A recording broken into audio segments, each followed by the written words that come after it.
ശക്തന്റെ മണ്ണിൽ ശക്തനായ നേതാവ്, നമ്മുടെ രാജ്യത്തിന്റെ അഭിമാനം ശ്രീ അമിത് ഷാജി നമ്മളോട് സംസാരിക്കും.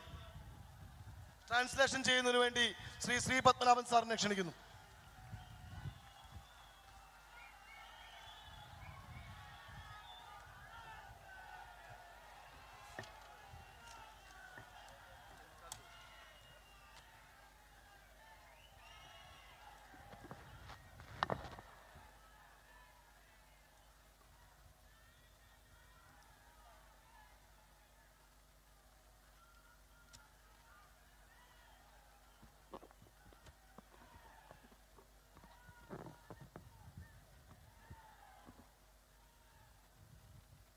मेरे साथ बोलिए, भारत माता की।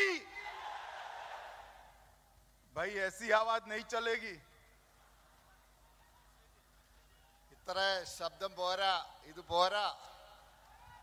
2024 में फिर से 2/3 बहुमत के साथ नरेंद्र मोदी जी के नेतृत्व में भारतीय जनता पार्टी की सरकार बनानी है. तो मेरे साथ दोनों हाथ उठाइए दोनों हाथ.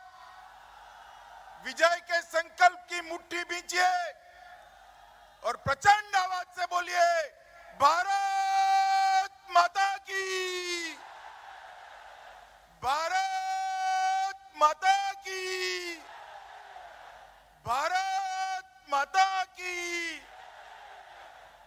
मंच पर उपस्थित Shri K Surendran ji, Kerala state BJP president, Shri Prakash Javadekar ji, Kerala के भाजपा के प्रभारी श्री वी मुरलीधरन जी, केंद्रीय विदेश राज्य मंत्री श्री सुरेश गोपी जी, पूर्व सांसद श्री ई सिद्धरन जी, भाजपा के राष्ट्रीय कार्यकारिणी के सदस्य श्री तुषार वेलापल्ली जी, सी के जानू जी, जैकब थॉमस जी, श्री सी के पद्मनाभ जी, श्री कुंभणम जी, श्री कृष्णदास जी, श्री एपी अब्दुल्ला कुटीज जी, श्री के अनीश कुमार जी, और आज त्रिशूर की ये पवित्र भूमि पर आए हुए प्यारे भाइयों, बहनों, माताओं और मेरे जिगर के टुकड़े जैसे युवा मित्रों को नमस्कार, प्रणाम. मित्रों, आज सबसे पहले मैं यहां पर आदि शंकराचार्य, महात्मा अयंकाली, श्री नारायण गुरु, पंडित करुप्पन जी, पी श्री कुमार गुरुदेवन जी, श्री केपी वल्लन जी को प्रणाम कर मेरी बात की शुरुआत करता हूं. ഞാനിവിടെ ആദ്യം ആദി ശങ്കരാചാര്യൻ, അതുപോലെ തന്നെ അയ്യങ്കാളി, ശ്രീനാരായണ ഗുരുദേവൻ, പണ്ഡിറ്റ് കറുപ്പൻജി, കെ പി വെള്ളൻജി എന്നീ നമ്മളുടെ നവോത്ഥാന നായകരുടെ ആചാര്യന്മാരെ നമസ്കരിച്ചുകൊണ്ട് എൻ്റെ പ്രസംഗം ആരംഭിക്കുകയാണ്. मित्रों, मैं केरल के लोग, पूरा देश गॉड ओन कंट्री केरल को कहते हैं, और मैं जब जब केरल आता हूं मैं खुद अनुभव करता हूं कि सच अर्थ में केरल गॉड्स ओन कंट्री है, ये सत्य है, इसका मुझे एहसास होता है. ഈ ഭാരതം മുഴുവൻ കേരളത്തെ ദൈവത്തിൻ്റെ സ്വന്തം നാടെന്നാണ് വിളിക്കാറ്. ഞാൻ ഇവിടെ വരുമ്പോഴൊക്കെ തന്നെ എനിക്ക് അത് അനുഭവപ്പെടാറുണ്ട്. സത്യത്തിൽ കേരളം ദൈവത്തിൻ്റെ സ്വന്തം നാട് തന്നെയാണ്. मित्रों, आज मैं भारतीय जनता पार्टी के सभी कार्यकर्ता राष्ट्रीय स्वयंसेवक संघ के सभी कार्यकर्ता जो हमारे विचारधारा का काम करते हुए कम्युनिस्ट हिंसा में जिन्होंने जान गंवाई है, संघर्ष किया है, वो सभी को श्रद्धांजलि देकर मेरी बात की शुरुआत करना चाहता हूं। ഞാൻ ഇന്ന് കമ്മ്യൂണിസ്റ്റുകാരുടെ അക്രമത്തിന് വിധേയരായ ജീവൻ നൽകേണ്ടി വന്ന ത്യാഗം സഹിക്കേണ്ടി വന്ന ഭാരതീയ ജനതാ പാർട്ടിയുടെ പ്രവർത്തകർ, രാഷ്ട്രീയ സ്വയംസേവക സംഘത്തിന്റെ പ്രവർത്തകർ, നമ്മുടെ ആശയവുമായി അടുത്തു നിന്നവർ എല്ലാവർക്കും ഇന്ന് പ്രണാമം അർപ്പിച്ചുകൊണ്ട് ഞാൻ ഈ പ്രസംഗം തുടങ്ങാൻ ആഗ്രഹിക്കുന്നു. मित्रों, आज त्रिशूर में इस विशाल रैली का आयोजन केरल में 2024 के चुनाव की तैयारी के लिए किया गया है। ഇന്ന് തൃശ്ശൂരിൽ ഈ വലിയ ഈ സമ്മേളനം നടത്തിയിട്ടുള്ളത് 2024 ലോകസഭാ തെരഞ്ഞെടുപ്പിന്റെ പ്രവർത്തനത്തിന്റെ തുടക്കം കുറിക്കാൻ വേണ്ടിയാണ്. मैं केरल की जनता को दो हाथ जोड़कर रिक्वेस्ट करने के लिए आया हूं कि 2024 के चुनाव में केरल की जनता फिर से एक बार नरेंद्र मोदी जी को मौका दे और केरल से भारतीय जनता पार्टी की यहां से प्रतिनिधि भेजे। ഞാൻ ഈ കേരളത്തിലെ ജനങ്ങളോട് അഭ്യർത്ഥിക്കുകയാണ്, 2024 ലോക്സഭാ തെരഞ്ഞെടുപ്പിൽ നിങ്ങൾ ശ്രീ നരേന്ദ്രമോദിജിക്ക് ഈ രാജ്യം ഭരിക്കാനുള്ള അവസരം ഒരിക്കൽ കൂടി നൽകണം. കേരളത്തിൽ നിന്നും ഭാരതീയ ജനതാ പാർട്ടിയുടെ സ്ഥാനാർത്ഥികളെ വിജയിപ്പിച്ചയക്കണമെന്ന്. मित्रों, ये 10 साल के अंदर 24 में 10 साल होंगे। अभी 9 साल मोदी जी ने देश में राज किया है। मोदी जी ने प्रधानमंत्री के नाते 9 साल देश की सेवा की है। സുഹൃത്തുക്കളെ, 2024 10 വർഷമാകും. ഇപ്പോൾ 9 വർഷമായി, ഇത്രയും കാലമായി ശ്രീ നരേന്ദ്രമോദിജി ഈ രാജ്യത്തിലെ ജനങ്ങളെ സേവിച്ചു കൊണ്ടിരിക്കുകയാണ്. 9 साल के अंदर हर एक क्षेत्र में देश ने 70 साल में जितना प्रगति नहीं किया, इतनी प्रगति ये 9 वर्ष में मोदी जी के नेतृत्व में हुई है। ഈ 9 വർഷത്തിനുള്ളിൽ ഈ രാജ്യത്ത് കഴിഞ്ഞ 70 വർഷം കൊണ്ട് ഈ രാജ്യത്ത് നടക്കാത്ത വികസന പ്രവർത്തനങ്ങൾ ഈ രാജ്യത്ത് സംഭവിച്ചിട്ടുണ്ട്. हमारे देश का अर्थतंत्र 2014 में जब मोदी जी ने कार्यभार संभाला, तब हमारे देश का अर्थतंत्र दुनिया की इकोनॉमी के तालिका में 11वें नंबर पर था। मगर 9 साल के अल्पकालीन समय के अंदर हमारी इकोनॉमी दुनिया की 5वीं बड़ी इकोनॉमी बन गई है। ये बहुत बड़ी उपलब्धि है। ഈ രാജ്യത്തിന്റെ സമ്പദ് വ്യവസ്ഥ 2014 ശ്രീ നരേന്ദ്രമോദിജി അധികാരത്തിൽ വരുമ്പോൾ ലോകത്ത് 11ാം സ്ഥാനത്തായിരുന്നു. എന്നാൽ കഴിഞ്ഞ 9 വർഷം കൊണ്ട് ഈ രാജ്യത്തിന്റെ സമ്പദ് വ്യവസ്ഥ ഇന്ന് ലോകത്ത് 5ാം സ്ഥാനത്ത് നിൽക്കുന്ന സമ്പദ് വ്യവസ്ഥയായി മാറിയിരിക്കുന്നു. ये कार्यकर्ता सारे बैठ जाइए, बैनर की जरूरत नहीं है। Please please sit down. ആ ബാനർ താഴ്ത്തണം. അവിടെ ആ ബാനർ താഴ്ത്തണം. ഇരിക്കൂ. मित्रों, ये 9 साल के अंदर मोदी जी ने देश को सुरक्षित करने का काम किया है। ഈ കഴിഞ്ഞ 9 വർഷം കൊണ്ട് നരേന്ദ്രമോദിജി ഈ രാജ്യത്തെ സുരക്ഷിതമാക്കി. पहले यूपीए की सरकार थी, आए दिन पाकिस्तान से हमले होते थे, टेररिस्ट अंदर घुसकर हमारे जवानों के सर काटकर ले जाते थे। और ये यूपीए की सरकार, कांग्रेस की सरकार चुप होकर बैठी थी, वोट बैंक की पॉलिटिक्स करती थी। പണ്ട് UPA സർക്കാർ ഇന്ത്യ ഭരിക്കുമ്പോൾ പാകിസ്ഥാനിൽ നിന്നുള്ള തീവ്രവാദികൾ നമ്മുടെ രാജ്യത്ത് അതിക്രമിച്ചു കടന്ന് നമ്മുടെ സൈനികരുടെ തലവെട്ടി മാറ്റുമായിരുന്നു. അന്ന് UPA സർക്കാർ വോട്ട് ബാങ്ക് രാഷ്ട്രീയം മുന്നിൽ കണ്ടുകൊണ്ട് ഒരക്ഷരം മിണ്ടാതെ ഇരുന്നിരുന്നു. और मोदी जी के समय में पुलवामा और उरी में पाकिस्तान ने हमला किया. 10 ही दिन में सर्जिकल स्ट्राइक कर पाकिस्तान के घर में घुसकर टेररिस्टों को खत्म करने का काम भारत की सेना ने किया है. എന്നാൽ നമ്മുടെ കാലഘട്ടത്തിൽ പുൽവാമയിലും ഉറിയിലുമൊക്കെ പാകിസ്ഥാൻ തീവ്രവാദികൾ നമ്മളെ ആക്രമിച്ചപ്പോൾ 10 ദിവസത്തിനുള്ളിൽ അവന്റെ വീട്ടിൽ കയറി അവനെ അടിച്ചു കൊല്ലാനുള്ള തന്റെ മോഡി സർക്കാർ കാണിച്ചു. मोदी जी ने डिफेंस के साधनों के उत्पादन में भारत को 2014 की अपेक्षा 272% आगे बढ़ाने का काम किया है और देश को आत्मनिर्भर बनाने का काम किया है.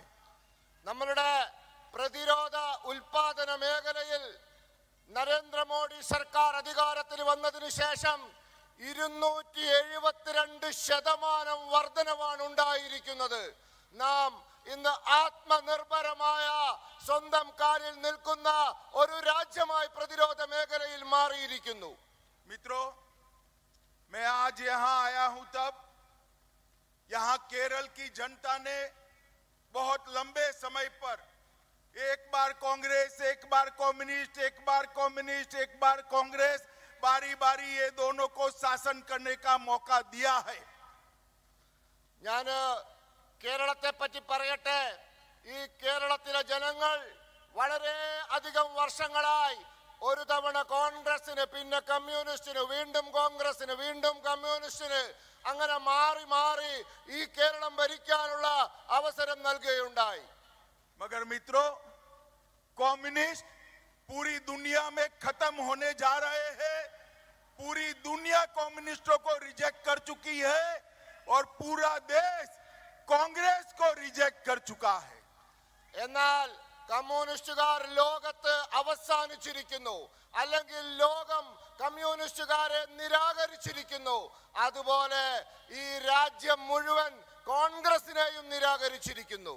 मैं केरल की जनता को विनती करने आया हूं कि 2024 के चुनाव में नरेंद्र मोदी जी के नेतृत्व में भारतीय जनता पार्टी को मौका देंगे. हम केरल और भारत दोनों को विकसित, सुरक्षित और आगे बढ़ाने का काम करेंगे. ഞാൻ കേരളത്തിലെ ജനങ്ങളോട് ആവശ്യപ്പെടുകയാണ്, നിങ്ങൾ 2024 നരേന്ദ്രമോദിയുടെ നേതൃത്വത്തിലുള്ള ഗവൺമെന്റിന് ഒരു അവസരം നൽകൂ. ഞങ്ങൾ ഈ കേരളത്തെ മാത്രമല്ല സമ്പൂർണമായ ഭാരതത്തെയും വികസിതവും സുരക്ഷിതവുമാക്കി മാറ്റും. मित्रों, कम्युनिस्ट पार्टी और कांग्रेस पार्टी की स्थिति कैसी हो गई है? अभी त्रिपुरा में चुनाव हुआ, केरल में दोनों पार्टियां आमने सामने लड़ रही है और त्रिपुरा में कम्युनिस्ट और कांग्रेस इलू इलू कर रहे हैं. സുഹൃത്തുക്കളെ, ഞാൻ ഇവരുടെ അവസ്ഥ പറയാം. ഈ കമ്മ്യൂണിസ്റ്റുകാരും കോൺഗ്രസുകാരും ഈ അടുത്ത ദിവസം ത്രിപുരയിൽ തെരഞ്ഞെടുപ്പ് നടന്നു. അവിടെ ഒരുമിച്ച് നിന്ന് മത്സരിച്ചു. നിങ്ങൾ നോക്കൂ, കേരളത്തിൽ പരസ്പരം തല്ലുന്ന ഈ കൂട്ടർ അവിടെ ഒരുമിച്ച് നിന്ന് മത്സരിച്ച സാഹചര്യമുണ്ടായി. उनका अस्तित्व बचाने के लिए विचारधारा छोड़कर कांग्रेस और कम्युनिस्ट दोनों त्रिपुरा में बीजेपी के खिलाफ लड़े, मगर त्रिपुरा की जनता ने पूर्ण बहुमत के साथ फिर से एक बार भारतीय जनता पार्टी को विजयी बनाया है. സ്വന്തം നിലനിൽപ്പിന് വേണ്ടി, നിലനിൽപ്പ് സംരക്ഷിക്കാൻ വേണ്ടി രണ്ടു കൂട്ടരും ഒരുമിച്ച് നിന്ന് ത്രിപുരയിൽ തെരഞ്ഞെടുപ്പിനെ മത്സരിച്ചു. പക്ഷേ ത്രിപുരയിലെ ജനങ്ങൾ വൻ ഭൂരിപക്ഷത്തോട്, കൃത്യമായ ഭൂരിപക്ഷത്തോടുകൂടി ഭാരതീയ ജനതാ പാർട്ടിയെ തെരഞ്ഞെടുത്തയച്ച സാഹചര്യമുണ്ടായി. मित्रों, कांग्रेस पार्टी ने देश के सार्वजनिक जीवन के स्तर को पाताल तक नीचे ले जाने का काम किया है. സുഹൃത്തുക്കളെ, കോൺഗ്രസുകാർ ഈ രാജ്യത്തിന്റെ പൊതുവായ അവസ്ഥയെ അങ്ങ് പാതാളം വരെ താഴ്ത്തിക്കൊണ്ടുപോയ സാഹചര്യമുണ്ടായി. अभी अभी एक प्रदर्शन में कांग्रेस के बड़े बड़े नेता प्रधानमंत्री नरेंद्र मोदी जी, जिन्होंने पूरी दुनिया में भारत का यश फैलाया, भारत को सम्मान दिलाया, भारत के गौरव को बढ़ाया, वो नरेंद्र मोदी जी को मोदी तेरी कब्र खुदेगी इस प्रकार के नारे लगाए. സുഹൃത്തുക്കളെ, അടുത്ത ദിവസം കോൺഗ്രസിന്റെ ഒരു നേതാവ് പറഞ്ഞതെന്താണ്? ശ്രീ നരേന്ദ്രമോദിജിയെ പറ്റി ഈ ലോകം മുഴുവൻ ഭാരതത്തിന് യശസ്സുണ്ടാക്കിയ, പേരുണ്ടാക്കിയ, ഈ ലോകത്തിന്റെ നെറുകയിലേക്ക് ഭാരതത്തെ കൈപിടിച്ചുയർത്തിയ മോഡിജിയെ കൊണ്ട് പറഞ്ഞത്, മോഡി നിങ്ങളുടെ ശവക്കുഴി ഞങ്ങൾ കുഴിക്കുമെന്നാണ് ഒരു കോൺഗ്രസിന്റെ നേതാവ് പറഞ്ഞത്. मैं राहुल गांधी जी को कहना चाहता हूं, जितना गाली मोदी जी को बोलोगे, जितना कीचड़ राजनीति में फैलाओगे, कमल उतना जोर से खिलकर बाहर आने वाला है. എനിക്ക് രാഹുൽ ഗാന്ധിജിയോട് പറയാനുള്ളത്, നിങ്ങൾ എത്രത്തോളം നരേന്ദ്രമോദിയെ അധിക്ഷേപിക്കുന്നുവോ, എത്രത്തോളം മോശം വാക്കുകൾ അദ്ദേഹത്തിനെതിരെ ഉപയോഗിക്കുന്നുവോ, അത്രയും ശക്തിയിൽ ഇവിടെ താമരകൾ വിരിഞ്ഞുകൊണ്ടേയിരിക്കും. मैं केरल और त्रिशूर की जनता को भी पूछना चाहता हूं, कांग्रेस पार्टी ने जो ये नारे लगाए हैं, मोदी तेरी कब्र खुदेगी, क्या त्रिशूल और केरल की जनता इसके साथ सहमत है क्या? ഞാൻ തൃശൂരിലെ ജനാവലിയോട് ചോദിക്കാൻ ആഗ്രഹിക്കുന്നു, ഈ തരത്തിൽ മോഡിജിയുടെ ശവക്കുഴി തോണ്ടുമെന്ന് പറഞ്ഞ ഈ കോൺഗ്രസിന്റെ വാക്കുകളോട് തൃശൂരിലെയും കേരളത്തിലെയും ജനങ്ങൾ യോജിക്കുന്നുവോ എന്ന് ചോദിക്കാൻ ഞാൻ ആഗ്രഹിക്കുന്നു. मित्रों, मुझे मालूम है केरल की जनता ना हिंसा को स्वीकारती है, ना कम्युनिस्टों की हिंसा की राजनीति को स्वीकारती. സുഹൃത്തുക്കളെ, എനിക്കറിയാം കേരളത്തിലെ ജനങ്ങൾ അക്രമത്തെ അംഗീകരിക്കുന്നില്ല, അവർ കമ്മ്യൂണിസ്റ്റുകാരുടെ അക്രമ രാഷ്ട്രീയത്തെയും അംഗീകരിക്കുന്നില്ല എന്ന്. मित्रों, भाजपा की सरकार केंद्र में आई, उसके पहले यूपीए की सरकार थी. आज मैं इस मंच से कम्युनिस्ट और कांग्रेस दोनों को पूछना चाहता हूं, क्योंकि यूपीए 1 में कम्युनिस्टों ने भी कांग्रेस को भारी समर्थन दिया था नाजुक मौकों पर. मैं दोनों को पूछना चाहता हूं कि आपने केरल के विकास के लिए क्या किया?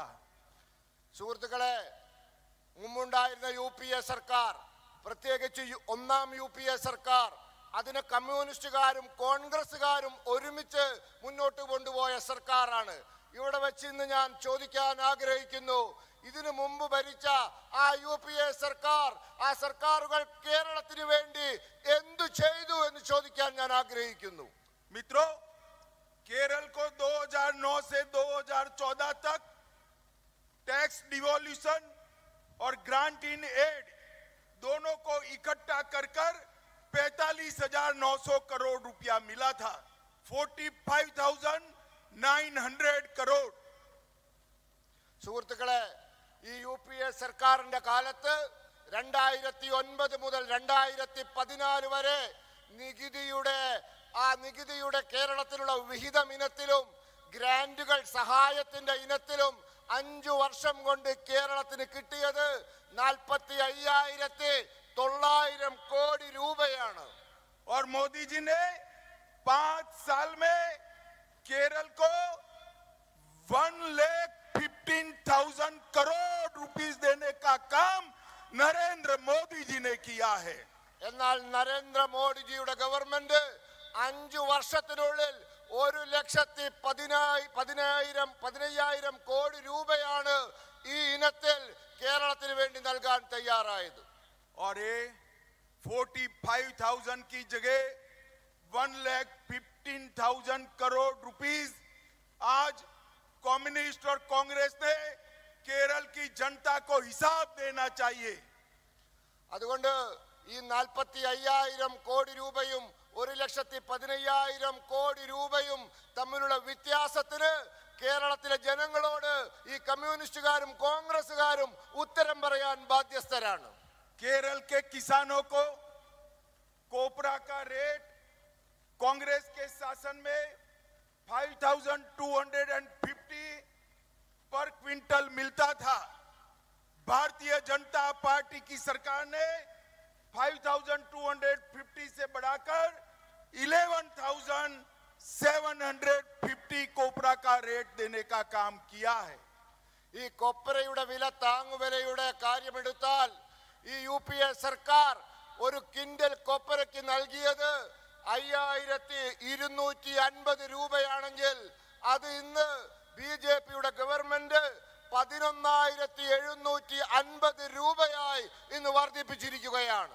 मोदी जी ने स्वदेश दर्शन 2 के तहत कुमारकम और बेपोर की योजना की स्वीकृति दे दी है. നരേന്ദ്രമോദി സർക്കാർ സ്വദേശ് ദർശൻ പരിപാടിയുടെ ഭാഗമായി കുമരകത്തിനും ബേപ്പൂരിനെയും ആ പരിപാടിയിൽ ഇന്ന് ഉൾപ്പെടുത്തിയിരിക്കുകയാണ്. 320 kV 2000 megawatt Pugalur Thrissur high voltage direct current परियोजना पर भी काम चालू हो गया है. 320 kVയുടെ ആ വൈദ്യുതി പദ്ധതി പടലൂർ തൃശൂർ പദ്ധതിക്ക് ഇന്ന് നരേന്ദ്രമോദി സർക്കാർ അനുമതി കൊടുത്തിരിക്കുകയാണ്. कासरगोड के लिए 50 मेगावाट की सोलर परियोजना भी शुरू कर दी है. കാസർഗോഡിന് 50 മെഗാവാട്ടിന്റെ സോളാർ പദ്ധതിക്ക് സൗരോർജ പദ്ധതിക്ക് അനുമതി കൊടുത്തിരിക്കുന്നു, ആരംഭിച്ചിരിക്കുന്നു. कोची मेट्रो फेज 1 के एक्सटेंशन का उद्घाटन हुआ है और दूसरे फेज के लिए 1,950 करोड़ रुपीस आवंटित किए गए हैं. കൊച്ചിയുടെ മെട്രോയുടെ ഒന്നാം ഘട്ടം അത് ആരംഭിച്ചു കഴിഞ്ഞു. അതോടൊപ്പം രണ്ടാം ഘട്ടത്തിനു വേണ്ടി കേന്ദ്ര സർക്കാർ 1,950 കോടി രൂപയാണ് അനുവദിച്ചിട്ടുള്ളത്. अभी नरेंद्र मोदी सरकार ने केरल के 3 बड़े railway station Ernakulam town station, Ernakulam junction और कोल्लम स्टेशन को एयरपोर्ट की तरह डेवलप कर आधुनिक रेलवे स्टेशन बनाने का निर्णय किया है. ഈ അടുത്ത ദിവസം മോഡി സർക്കാർ കേരളത്തിലെ 3 റെയിൽവേ സ്റ്റേഷനുകൾ, Ernakulam town railway station, Ernakulam junction railway station, Kollam railway station, ഇത് 3 എണ്ണത്തെയും വിമാനത്താവളത്തിന്റെ നിലവാരത്തിലേക്ക് ഉയർത്താനുള്ള തീരുമാനമെടുത്തിരിക്കുന്നു. അത് നടപ്പിലാക്കാൻ പോവുകയാണ്. सबरीमाला आने के लिए इच्छुक सारे यात्रियों के लिए तिरुवनंतपुरम से लेकर मैंगलोर तक की रेल रूट का डबल करने का काम ये भारतीय जनता पार्टी की मोदी सरकार ने शुरू किया है. ഈ ശബരിമല തീർത്ഥാടനവുമായി അത് മുന്നിൽ കണ്ടുകൊണ്ട് ഈ തിരുവനന്തപുരം മുതൽ മംഗലാപുരം വരെയുള്ള റെയിൽപാത അതിന്റെ ഇരട്ടിപ്പിക്കൽ പണി നരേന്ദ്രമോദി സർക്കാർ പൂർത്തീകരിച്ചിരിക്കുകയാണ്. मित्रों, 2 स्मार्ट शहर कोच्चि और तिरुवनंतपुरम के लिए 773 करोड़ रुपया खर्च किया जा चुका है.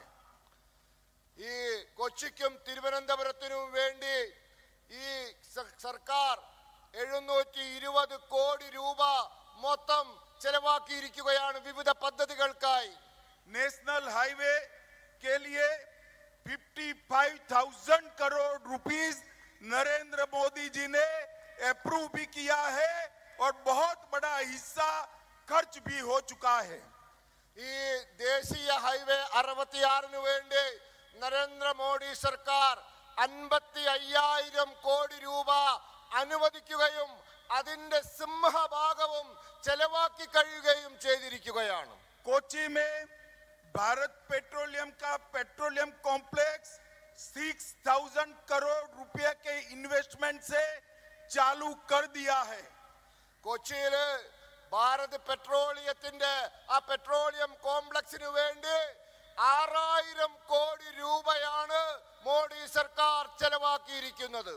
मित्रों, कम्युनिस्ट पार्टी हमेशा गरीबों की बात करती थी, मगर गरीबों के लिए कम्युनिस्ट पार्टी ने कुछ नहीं किया है. കമ്മ്യൂണിസ്റ്റുകാർ സുഹൃത്തുക്കളെ പാവപ്പെട്ടവന്റെ കാര്യം സംസാരിക്കും, പക്ഷെ അവർ പാവപ്പെട്ടവന് വേണ്ടി ഒന്നും ചെയ്യാറില്ല. मित्रों, भारतीय जनता पार्टी की मोदी सरकार ने 20 लाख से ज्यादा किसानों को 6,000 रुपया 6,000 रुपीज पर ईयर उनके बैंक अकाउंट में भेजकर किसानों के सच्चे मित्र बनने का प्रयास किया है. എന്നാൽ നരേന്ദ്രമോദി സർക്കാർ കേരളത്തിൽ 20 ലക്ഷത്തിലധികം വരുന്ന കൃഷിക്കാരുടെ ബാങ്ക് അക്കൗണ്ടുകളിലേക്ക് വർഷം 6,000 രൂപ കൃത്യമായി അയച്ചുകൊണ്ട് കൃഷിക്കാരന്റെ ഏറ്റവും അടുത്ത മിത്രമായി മാറിയിരിക്കുകയാണ്. 17 लाख से अधिक लाभार्थियों को 5 लाख तक का पूरा हेल्थ का खर्चा आज नरेंद्र मोदी सरकार उठा रही है. 17 ലക്ഷം കുടുംബങ്ങൾക്ക് വേണ്ടി ഇന്ന് 5 ലക്ഷം രൂപയുടെ ആരോഗ്യ ഇൻഷുറൻസ് പദ്ധതി നരേന്ദ്രമോദി സർക്കാർ നടപ്പിലാക്കിയിരിക്കുന്നു. मनरेगा कार्यक्रम में 8,500 करोड़ रुपीस पर ईयर खर्च कर पूरे देश में प्रोरेटा सबसे ज्यादा मनरेगा का बजट कोई एक राज्य को दिया है तो ये अपने केरल को देने का काम नरेंद्र मोदी जी ने किया है. തൊഴിലുറപ്പ് പദ്ധതിയുടെ ആ കാര്യത്തിൽ മാത്രം നരേന്ദ്രമോദി സർക്കാർ കേരളത്തിന് വേണ്ടി കൊടുത്തിട്ടുള്ളത് 8,500 കോടി രൂപയാണ്. ഇത് ഇന്ത്യയിൽ ഏറ്റവും കൂടുതൽ കിട്ടിയ ഒരു സംസ്ഥാനമായി കേരളം മാറിയിരിക്കുന്നു. गुरुवायूर मंदिर में 317 करोड़ रुपया खर्च कर यात्रिकों की सुविधा के सारे इंतजाम भारतीय जनता पार्टी की सरकार ने किए हैं. ഗുരുവായൂർ ക്ഷേത്രത്തിൽ അവിടെ വരുന്ന തീർത്ഥാടകർക്ക് സൗകര്യം കൊടുക്കാൻ വേണ്ടി മാത്രം 317 കോടി രൂപയാണ് മോഡി സർക്കാർ ചെലവാക്കിയിട്ടുള്ളത്. मित्रों, सबसे बड़ा काम अभी अभी नरेंद्र मोदी जी ने किया है. पीएफआई की हिंसा से त्रस्त केरल को मुक्ति दिलाने के लिए पीएफआई पर संपूर्ण बैन लगाने का काम भारतीय जनता पार्टी की मोदी सरकार ने किया है. സുഹൃത്തുക്കളെ, നരേന്ദ്രമോദി സർക്കാർ ഈ അടുത്ത കാലത്ത് ചെയ്ത ഏറ്റവും വലിയ കാര്യം പോപ്പുലർ ഫ്രണ്ട് ഓഫ് ഇന്ത്യയെ ഇന്ത്യയിൽ എന്നേക്കുമായി നിരോധിച്ചുകൊണ്ട് കേരളത്തെ രക്ഷിക്കാൻ മോഡി സർക്കാർ തയ്യാറായിരിക്കുന്നു. इतना बड़ा राष्ट्रीय सुरक्षा का कदम उठाया, ना कम्युनिस्ट इसका स्वागत करते हैं ना कांग्रेस करती है, क्योंकि वो लोग अपनी वोट बैंक के कारण चुप है. हम भारतीय जनता पार्टी के कार्यकर्ता वोट बैंक की पॉलिटिक्स नहीं करते हैं.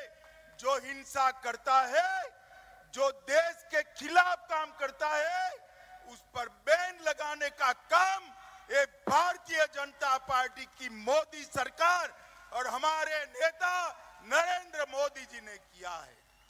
എന്നാൽ ഈ നടപടിയെ PFIയെ നിരോധിച്ച നടപടിയെ കമ്മ്യൂണിസ്റ്റുകാർ സ്വാഗതം ചെയ്യില്ല, കോൺഗ്രസുകാർ സ്വാഗതം ചെയ്യില്ല. കാരണം അവർ വോട്ട് ബാങ്ക് രാഷ്ട്രീയത്തിന്റെ നീരാളിപ്പിടുത്തത്തിലാണ്. എന്നാൽ ഭാരതീയ ജനതാ പാർട്ടിയെ സംബന്ധിച്ചിടത്തോളം രാജ്യത്തിന്റെ സുരക്ഷയുടെ കാര്യത്തിൽ, അക്രമകാരികളെ അടിച്ചമർത്തുന്ന കാര്യത്തിൽ, തീവ്രവാദികളെ കൽത്തുറങ്കിലടയ്ക്കുന്ന കാര്യത്തിൽ ഒരു വിട്ടുവീഴ്ചയുമില്ല, ഒരു വോട്ട് ബാങ്ക് രാഷ്ട്രീയവുമില്ല. നാം ശക്തമായ നടപടി തന്നെ എടുക്കും. मित्रों, कम्युनिस्ट पार्टी लाइफ मिशन घोटाले के लिए चुप है. सीएम के प्रधान सचिव, पूर्व प्रधान सचिव शिवशंकरन अरेस्ट हुए.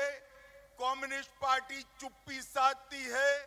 मैं विजयन जी को रिक्वेस्ट करता हूं कि इस पर जरा केरल की जनता को जवाब दीजिए. സുഹൃത്തുക്കളെ, കമ്മ്യൂണിസ്റ്റ് പാർട്ടിയുടെ ഗവൺമെന്റ് ഇന്ന് ലൈഫ് മിഷൻ അഴിമതിയിൽ മുങ്ങിയിരിക്കുകയാണ്. നമ്മുടെ മുഖ്യമന്ത്രിയുടെ പ്രിൻസിപ്പൽ സെക്രട്ടറിയെ ഇന്ന് ആ കേസിൽ അറസ്റ്റ് ചെയ്തിരിക്കുന്നു. ഞാൻ വിനയപൂർവ്വം കേരളത്തിന്റെ മുഖ്യമന്ത്രിയോട് ആവശ്യപ്പെടുകയാണ്, നിങ്ങൾ ദയവ് ചെയ്ത് കേരളത്തിലെ ജനങ്ങളോട് ഇതിന് മറുപടി പറയാൻ തയ്യാറാവണം. मित्रों, सोना घोटाले पर भी पूरी कम्युनिस्ट पार्टी चुप है। राजनीति के अंदर प्रामाणिकता की बात करने वाली कम्युनिस्ट पार्टी आज सोना घोटाले पर, गोल्ड स्कैम पर चुप्पी साध रही है। आप क्या समझ रहे हो, केरल की जनता आपको पूछेगी नहीं? 24 के चुनाव में इसका अकाउंट आपसे लिया जाएगा, ये मानकर चलिए। സുഹൃത്തുക്കളെ, ഈ സ്വർണ്ണ കള്ളക്കടത്ത് വിഷയത്തിലും കമ്മ്യൂണിസ്റ്റുകാർ മിണ്ടാതിരിക്കുകയാണ്. അവർ ഉത്തരങ്ങൾ നൽകുന്നില്ല. എന്താണ് നിങ്ങൾ വിചാരിച്ചത്? കേരളത്തിലെ ജനങ്ങൾ നിങ്ങളെ ഈ സ്വർണ്ണ കള്ളക്കടത്ത് വിഷയത്തിൽ നിങ്ങളെ വെറുതെ വിടുമെന്നാണോ നിങ്ങൾ വിചാരിച്ചിരിക്കുന്നത്? 2024 തെരഞ്ഞെടുപ്പിൽ ഈ കേരളത്തിലെ ജനങ്ങൾ നിങ്ങളോട് ചോദ്യങ്ങൾ ചോദിച്ച് നിങ്ങളെ കൊണ്ട് ഉത്തരം പറയിപ്പിക്കുന്ന ഒരു സാഹചര്യം ഈ സ്വർണ്ണ കള്ളക്കടത്ത് വിഷയത്തിൽ ഉണ്ടാകും. मित्रों, केरल का सार्वजनिक कर्ज 3,40,000 करोड़ से बढ़ चुका है। സുഹൃത്തുക്കളെ, കേരളത്തിന്റെ പൊതുകടം 3,40,000 കോടിക്ക് അധികമായി വലുതായി വളർന്നിരിക്കുകയാണ്. केरल के फाइनेंस मिनिस्टर खुद कहते हैं राज्य गंभीर आर्थिक संकट का, फाइनेंशियल क्राइसिस का सामना कर रहा है। കേരളത്തിന്റെ ധനകാര്യ മന്ത്രി തന്നെ തുറന്നു സമ്മതിച്ചിരിക്കുന്നു, കേരളം അതിഭയങ്കരമായ സാമ്പത്തിക പ്രതിസന്ധിയിലാണെന്ന്. और केरल की सरकार हर महत्वपूर्ण जगहों पर अपने केडर को प्रस्थापित करने में लगी है। ഈ അവസരത്തിൽ കേരളത്തിലെ ഗവൺമെന്റ് എല്ലാ പ്രധാനപ്പെട്ട പോസ്റ്റുകളിലും പാർട്ടിക്കാരെ തിരികെ കയറ്റുന്ന തിരക്കിലാണ്. मित्रों, केरल का विकास ना कम्युनिस्ट कर सकते हैं, ना कांग्रेस कर सकती। സുഹൃത്തുക്കളെ, കേരളത്തിന്റെ വികസനം അത് കോൺഗ്രസുകാരെ കൊണ്ടും സാധ്യമല്ല, അത് കമ്മ്യൂണിസ്റ്റുകാരെ കൊണ്ടും സാധ്യമല്ല. एक आग लगी है, बहुत बड़ी आग लगी है। 2 तारीख से आग लगी है, आज 12 तारीख है, फिर भी आग बुझा नहीं पाए। वो केरल का क्या भला करेंगे? ഒരു തീ കത്തിപ്പടർന്നിരിക്കുന്നു. 2-ാം തീയതി കത്തിപ്പടർന്ന തീയാണ്. ഇന്ന് 12-ാം തീയതിയാണ്. ഇന്നും ആ തീ കെടുത്താൻ സാധിച്ചിട്ടില്ല. എന്താണ് ഇവർ ഉദ്ദേശിക്കുന്നത് എന്ന് ചോദിക്കാൻ ആഗ്രഹിക്കുന്നു. मित्रों, केरल और देश के विकास के लिए मोदी जी का समर्थन करिए। जो आगे वो स्पीड से बोलो भाई। സുഹൃത്തുക്കളെ, കേരളത്തിന്റെ വികസനത്തിന് മുന്നോട്ടുള്ള പ്രയാണത്തിനു വേണ്ടി നരേന്ദ്രമോദിയെ പിന്തുണയ്ക്കൂ. भारत के अर्थतंत्र को $5 ट्रिलियन की इकोनॉमी बनाने के लिए नरेंद्र मोदी जी का समर्थन करिए। ഭാരതത്തിന്റെ സമ്പദ് വ്യവസ്ഥയെ ലോകത്ത് 5-ാം സ്ഥാനത്ത് എത്തിച്ചതിന് നരേന്ദ്രമോദിയെ പിന്തുണയ്ക്കൂ. भारत को विकसित राष्ट्र बनाने के लिए नरेंद्र मोदी जी का समर्थन करिए। ഭാരതത്തെ ഒരു വികസിത രാഷ്ട്രമാക്കാൻ നരേന്ദ്രമോദിയെ പിന്തുണയ്ക്കൂ. भारत को सुरक्षित बनाने के लिए नरेंद्र मोदी जी का समर्थन करिए। ഭാരതത്തെ സുരക്ഷിതമാക്കുവാൻ നരേന്ദ്രമോദിയെ പിന്തുണയ്ക്കൂ. भारत को पूरी दुनिया में गौरवप्रद स्थान दिलाने के लिए नरेंद्र मोदी जी का समर्थन करिए। ഭാരതത്തിന് ഇത് ലോകത്ത് അർഹിക്കുന്ന സ്ഥാനം ലഭിക്കുവാൻ നരേന്ദ്രമോദിയെ പിന്തുണയ്ക്കൂ. जब देश की आजादी की शताब्दी मनाई जाए, तब सभी क्षेत्रों में दुनिया में भारत प्रथम हो, ऐसा भारत बनाने के लिए नरेंद्र मोदी जी का समर्थन दीजिए। സ്വാതന്ത്ര്യത്തിന്റെ 100-ാം വാർഷികം നാം ആഘോഷിക്കുമ്പോൾ എല്ലാ മേഖലയിലും ഭാരതം 1-ാം സ്ഥാനത്തെത്താൻ നരേന്ദ്രമോദിജിയെ പിന്തുണയ്ക്കൂ. मुझे बताइए त्रिशूल वालों, 2024 में मोदी जी को फिर से एक बार देश का प्रधानमंत्री केरल की जनता बनाएगी क्या? തൃശ്ശൂരിലെ ജനങ്ങളോട് ഞാൻ ചോദിക്കുകയാണ്, 2024 വീണ്ടും നിങ്ങൾ നരേന്ദ്രമോദിജിയെ ഇന്ത്യയുടെ പ്രധാനമന്ത്രിയായി കാണാൻ ആഗ്രഹിക്കുന്നുവോ? ऐसे नहीं चलेगा। मेरे साथ दोनों हाथ उठाइए, उठाइए दोनों हाथ। मोदी जी के समर्थन के संकल्प का मुट्ठी बींचे। मोदी जी को फिर से पीएम बनाएंगे, भाजपा को वोट देंगे, कमल निशान को जिताएंगे, केरल में भाजपा को मजबूत करेंगे। तो मेरे साथ दोनों हाथ उठाकर बोलिए, भारत माता की, भारत माता की, भारत माता की।